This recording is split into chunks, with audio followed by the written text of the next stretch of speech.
wanna share my life again with you again, once again.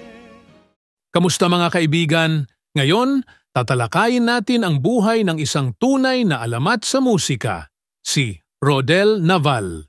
Siya ay kilala hindi lang bilang mga awit, kundi pati bilang isang mahusay na aktor at songwriter.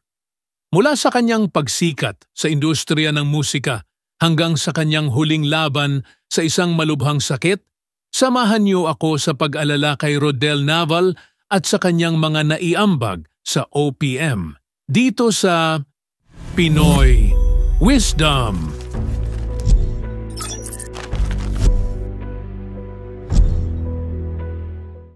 Si Rodel Naval ay ipinanganak noong Pebrero 16, 1953 sa Maynila.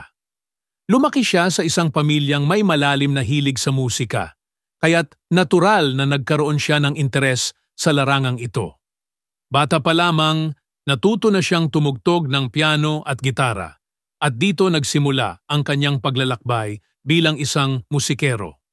Si Rodel ay ang ikalimang sa 7 magkakapatid at ang musika ay palaging sentro ng kanilang tahanan. Noong 1980, nagdesisyon siyang lumipat sa Canada kung saan ipinagpatuloy niya ang kanyang musika at nag-perform sa malalaking venues. Isa sa mga naalala ng kanyang mga tagahanga ay ang kanyang performance sa Canadian National Exhibition. Sa kabila ng tagumpay niya sa ibang bansa, bumalik si Rodel sa Pilipinas noong 1989 upang muling mag-record ng mga kanta at bumuo ng mas maraming koneksyon sa kanyang mga tagahanga sa bansa. Sa kanyang pagbabalik, inilabas ni Rodel ang kantang Lumayo Ka Man na isang adaptasyon ng kantang Single Again ng Japanese artist na si Maria Takeuchi. Hindi nagtagal, naging triple platinum ang kanyang album at nagpatuloy ang kanyang kasikatan sa larangan ng OPM.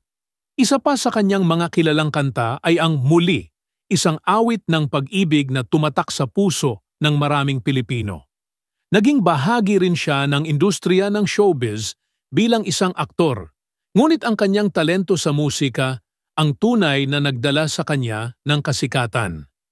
Ang kanyang husay sa pagkanta at pagsusulat ng mga awit ay nagpatibay sa kanyang pangalan bilang isa sa mga pinakamagaling na mang-aawit sa Pilipinas noong kanyang panahon.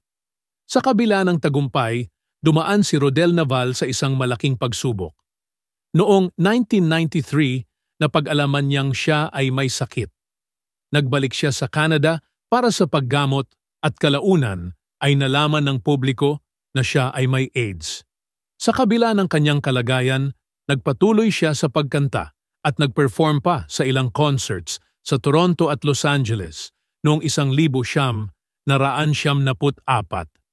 Sa isang panayam, bago siya pumanaw, sinabi ni Rodel na kung makakatulong siya sa iba sa pamamagitan ng kanyang pinagdaanan, handa siyang ipagpatuloy ang laban. Naging inspirasyon siya sa marami dahil sa kanyang tapang harapin ang kanyang sakit.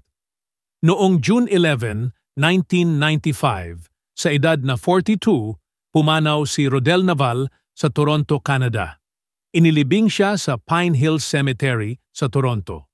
Bagamat maaga siyang nawala, ang kanyang musika ay patuloy na nagbigay inspirasyon sa maraming Pilipino, lalo na sa mga nagmamahal sa OPM. Ang mga kantang Lumayo Ka Man at Muli ay nananatiling buhay sa puso ng bawat tagahanga ng kanyang musika. At dito nagtatapos ang kwento tungkol kay Rodel Naval, isang mga awit na nag-iwan ng hindi malilimutang marka sa mundo ng musika. Ang kanyang mga awit ay patuloy na nagbibigay saya at inspirasyon sa marami. At siya ay mananatiling bahagi ng kasaysayan ng OPM.